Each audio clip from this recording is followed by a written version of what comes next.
George Orwell, 1984. Chapter 1. Big Brother is Watching You. It was a bright cold day in April and the clocks were striking 13. Winston Smith hurried home to Victory Mansions with his head down to escape the terrible wind. A cloud of dust blew inside with him and the hall smelled of dust and yesterday's food. At the end of the hall, a poster covered one wall. It showed an enormous face, more than a meter wide, the face of a handsome man of about 45, with a large black mustache.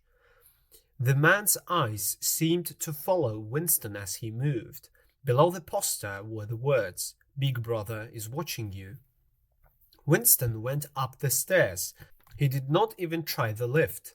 It rarely worked, and at the moment the electricity was switched off during the day to save money for Hate Week.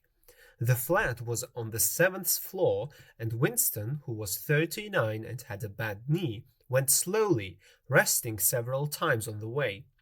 Winston was a small man and looked even smaller in the blue overalls of the party. His hair was fair, and the skin on his face, which used to be pink, was red and rough from cheap soap, old razor blades, and the cold of the winter that had just ended. Inside his flat, a voice was reading out a list of figures for last year's production of Iron. The voice came from a metal square, a telescreen in the right-hand wall. Winston turned it down, but there was no way of turning it off completely. He moved to the window. Outside, the world looked cold. The wind blew dust and bits of paper around in the street, and there seemed to be no color in anything, except in the posters that were everywhere. The face with the black mustache looked down from every corner. There was one on the house opposite. "Big Brother is watching you," it said, and the eyes looked into Winston's. Behind him, the voice from the telescreen was still talking about iron. There was now even more iron in Oceania than the 9th three-year plan had demanded.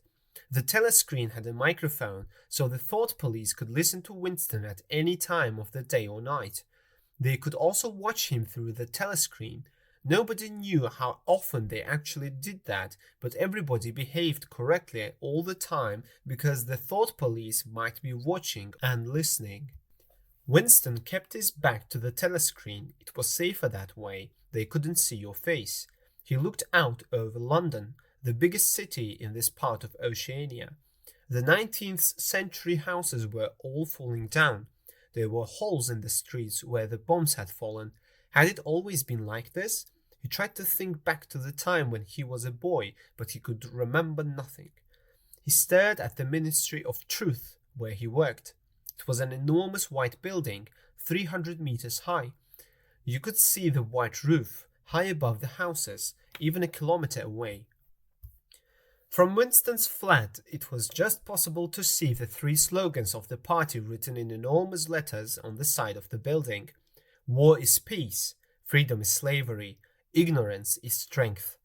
The Ministry of Truth was called Mini-True in Newspeak, the new language of Oceania. Mini-True, it was said, had more than 3,000 rooms above the ground and a similar number below. The people there worked mainly on news and entertainment. High above the surrounding buildings, Winston could also see the Ministry of Peace, where they worked on war. It was called Minipax in Newspeak, and the Ministry of Plenty, Mini-Plenty, which was responsible for the economy. As he could see the Ministry of Love, Mini-Love, which was responsible for law and order. The Ministry of Love was the really frightening one. There were no windows in it. Nobody could get anywhere near unless they had business there. There were guards with guns in black uniforms even in the streets half a kilometer away. Winston turned round quickly. He smiled. It was a good idea to look happy when you were facing the telescreen. He went to his small kitchen. He had not had lunch in the canteen before he left work, but there was no food there except a piece of dark hard bread for tomorrow's breakfast. He poured himself a cup of colorless, oily gin and drank it down like medicine. It burned him inside, but he felt more cheerful afterwards. He went back to the living room and sat down at a small table to the left of the telescreen.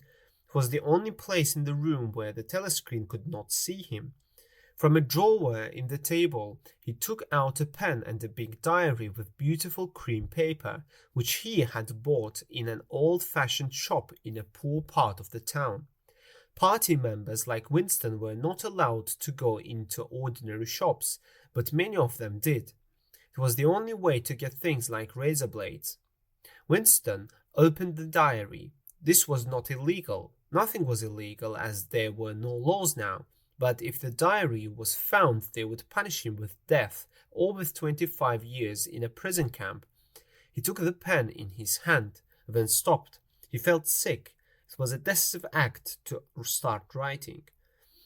Earlier that morning, a terrible noise from that big telescreen at the Ministry of Truth had called all the workers to the center of the hall for the 2 minutes hate. The face of Emmanuel Goldstein, enemy of the people, filled the telescreen. It was a thin, clever face with its white hair and small beard, but there was something unpleasant about it. Goldstein began to speak in his sheep-like voice, criticizing the party, making nasty attacks on Big Brother, demanding peace with Eurasia. In the past, nobody knew exactly when, Goldstein had been almost as important in the party as Big Brother himself, but then he had worked against the party. Before he could be punished with death, he had escaped. Nobody knew how exactly. Somewhere he was still alive, and all crimes against the party came from his teaching. Behind Goldstein's face on the telescreen were thousands of Eurasian soldiers. Oceania was always at war with either Eurasia or Eastasia. That changed, but the hate for Goldstein never did. The thought police found his spies every day. They were called the Brotherhood, although Winston sometimes asked himself if the Brotherhood really existed. Goldstein had also written a book, a terrible book, a book against the party. It had no title, it was just known as the book. As Goldstein's face filled the telescreen and Eurasian soldiers marched behind him, the hate grew. People jumped up and down, shouting and screaming so they could not hear Goldstein's voice. Winston was shouting too. It was impossible not to. A girl behind him with thick, dark hair was screaming, "Pig, pig," at Goldstein, and suddenly she picked up a heavy Newspeak dictionary and threw it at the screen. It hit Goldstein on the nose and fell to the floor. Winston had often seen this girl at the ministry, but he had never spoken to her. He did not know her name, but he knew she worked in the fiction department. He had seen her with tools, so he guessed she was a mechanic on the story-writing machines. She was a confident-looking girl of about 27, and she walked quickly. She wore the narrow red belt of the Young People's League tied tightly round her overalls. Winston had disliked her from the first moment he saw her. He disliked nearly all women, especially young and pretty ones. The young women were always most loyal to the party and were happiest to spy on others. But this girl was especially dangerous, he thought.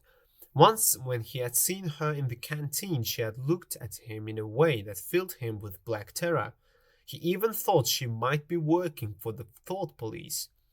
As the screaming at Goldstein increased, Winston's dislike of the girl turned to hate. He hated her because she was young and pretty. Suddenly, he noticed someone else sitting near the girl, wearing the black overalls of an inner party member. O'Brien was a large man with a thick neck and glasses. Although he looked frightening, Winston was interested in him. There was sometimes an intelligence in his face that suggested, perhaps, that he might question the official party beliefs. Winston had seen O'Brien about 12 times.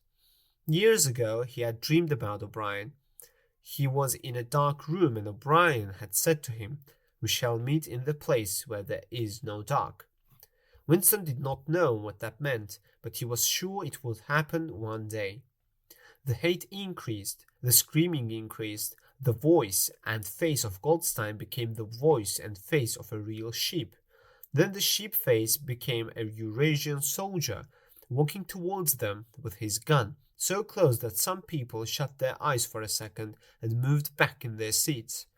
But at the same moment the soldier became the face of Big Brother, black-haired, mustached, filling the telescreen. Nobody could hear what Big Brother said, but it was enough that he was speaking to them. Then the face of Big Brother disappeared from the screen and the party slogans came up instead.